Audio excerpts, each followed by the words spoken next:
Pernah nggak kamu merasa bahwa tempat yang seharusnya melindungi ternyata bisa jadi tempat paling menyakitkan? Kita percaya sekolah tempat mendidik, kantor tempat mencari nafkah, kampus tempat bertumbuh, rumah sakit tempat menyembuhkan, aparat tempat kita mencari perlindungan, dan negara tempat kita menggantungkan keadilan. Tapi realitanya bagaimana? Justru di ruang-ruang itulah, di balik seragam, jabatan, kekuasaan, itu justru keadilan dan kekerasan seksual merajalela terjadi.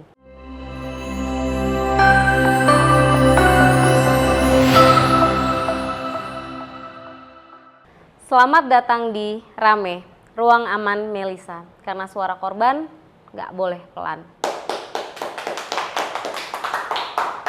Hari ini kita mau ngebahas soal kenapa kekerasan seksual justru merajalela di ruang publik. Bahkan sering dilakukan oleh orang-orang yang semestinya menjaga. Menurut data Komnas Perempuan tahun 2022, setiap 3 jam ada 2 korban perempuan yang mengalami kekerasan seksual. Bahkan 30%-nya terjadi di ruang publik di siang hari. Bahkan sering terjadi di transportasi umum, terjadi di sekolah, lembaga pendidikan, kampus, ruang publik seperti rumah sakit, institusi, itu semakin meningkat tahun ke tahun. Kita mulai dari fakta sederhana ya. Kekerasan seksual ini sering terjadi di ruang publik itu kebanyakan karena adanya relasi kuasa. Jabatan yang dimiliki oleh seseorang justru membuat dia memiliki kuasa untuk melakukan kekerasan seksual. Ada relasi kuasa yang membuat korban tidak bisa memberikan laporan atau tidak bisa melakukan tindakan atas perlakuan yang dialaminya. Seperti atasan dengan bawahan, guru dengan murid, pasien dengan dokter. Ini terjadi karena mereka memang memiliki kekuasaan. Ketika kekuasaan digunakan untuk membungkam, merusak, ini biasanya akan membuat kasus-kasus kekerasan seksual ini banyak tidak muncul ke permukaan. Para korban sering malah dituding dengan bahasa-bahasa, kamu kalau mau aman, maka diam. Kamu kalau nggak mau saya masukin ke penjara, kamu diam. Peliknya lagi, ketika para korban kekerasan seksual ini mulai bersuara, memperjuangkan keadilannya, masuk ke proses hukum, ternyata mereka justru tidak mendapatkan keadilan lagi.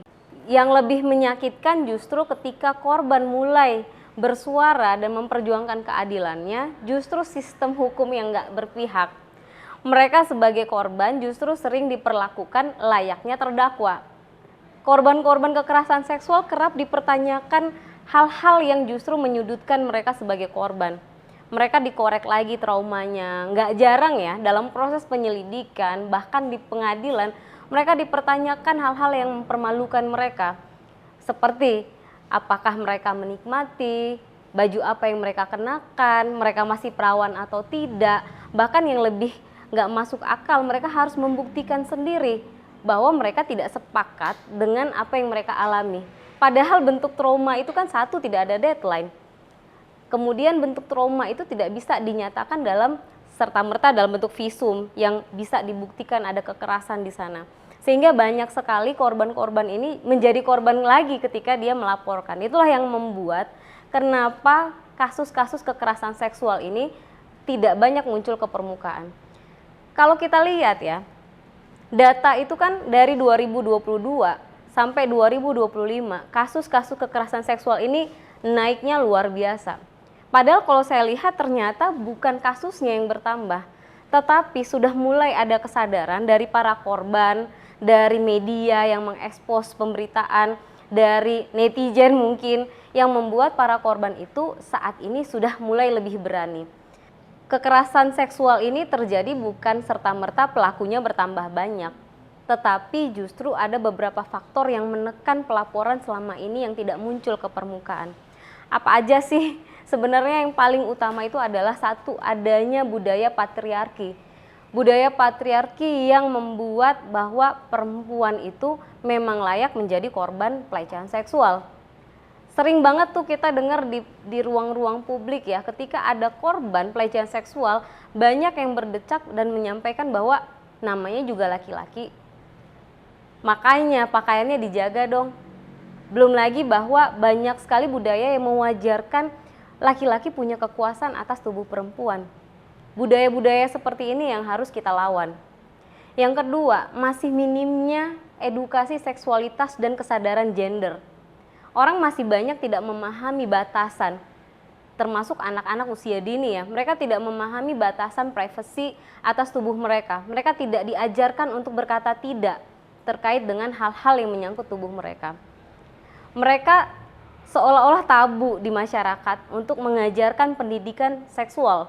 Padahal pendidikan seksual itu bukan terkait bagaimana mengajarkan hubungan intim, tetapi lebih kepada memberikan konsep mengenai adanya konsen atau persetujuan, batasan, dan juga relasi yang sehat.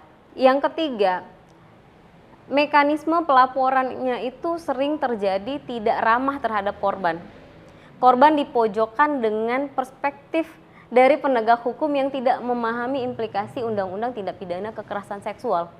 Padahal kalau kita lihat, implikasi TPKS itu adalah berbasis korban. Sehingga pendekatannya adalah perlindungan terhadap korban. Namun yang terjadi, banyak aparat penegak hukum tidak empati terhadap korban-korban pelecehan seksual. Ini yang membuat akhirnya mereka tidak mampu untuk mengangkat kasusnya dan memperjuangkan keadilan bagi dirinya. Yang keempat adalah ketika pelaku ini tidak memiliki resiko yang berat. Yang pertama, mereka masih diuntungkan dengan korban yang tidak berani speak up. Yang lebih pelik lagi, ketika speak up, korbannya masuk ke dalam proses hukum, si pelaku di proses hukum, kenyataannya adalah hukuman bagi pelaku ini ringan sekali.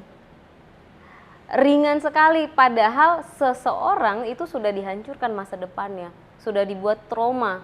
Yang saya ingin sampaikan di sini bukan menebar ketakutan, tetapi kenyataan bahwa ruang aman itu ternyata nggak benar-benar aman. Banyak sekali pembungkaman terhadap para korban yang dinormalisasi oleh berbagai institusi. Mereka, para institusi, ketika sebuah pelecehan seksual terjadi, mereka lebih memilih untuk diam demi menjaga nama baik institusi. Pertanyaannya, nama baik yang mana? Ketika ada seorang yang rusak masa depannya oleh pelaku kekerasan seksual, tetapi institusi lebih memilih menjaga nama baik. Ini yang perlu dibenahi dengan baik ya oleh pemerintah. Lalu bagaimana cara kita menekan angka kekerasan seksual yang sudah semakin tinggi ini? Yang pertama, tentu lakukan edukasi seksual dan kesadaran gender sejak dini. Yang kedua, jangan lagi ada menyalahkan korban. Jangan lagi ada victim blaming terhadap korban. Kita harus buat kampanye publik bahwa korban bukan penyebab, pelaku adalah pelaku, ya. Yang ketiga, bahwa penegak hukum harus memiliki sensitivitas dan melakukan implementasi undang-undang TPKS ini dengan sesuai berbasis korban, melindungi dan memberikan hak-hak korban secara paripurna. Kemudian, pelaku harus dihukum maksimal. Yang kelima, media sosial dan konten digital perlu bijak dalam menarasikan, memberikan judul pemberitaan yang melindungi dan tidak menyudutkan korban. Yang keenam, reformasi di lembaga pendidikan, keagamaan, dan institusi. Buatkan kode etik yang jelas dan memang betul-betul ketat dilakukan. Sehingga tidak lagi ada hanya sekedar memutasi ketika ada oknum aparat, oknum pejabat yang melakukan kekerasan seksual hanya diberikan sanksi mutasi. Padahal mereka telah melakukan tindak kriminal kekerasan seksual terhadap korban. Kita semua punya peran untuk menekan tingkat kekerasan seksual yang terjadi. Jangan pernah bungkam dan diam terhadap perilaku kekerasan seksual. Jadilah suara-suara lantang sehingga orang-orang di lingkungan kita merasa aman untuk menyuarakan keadilan bagi mereka. Karena suara korban nggak boleh pelan. Korban layak untuk didengar, bukan dihakimi. Karena keadilan tidak pernah datang dari diam. Sampai jumpa di episode rame selanjutnya. Ruang Aman Melisa.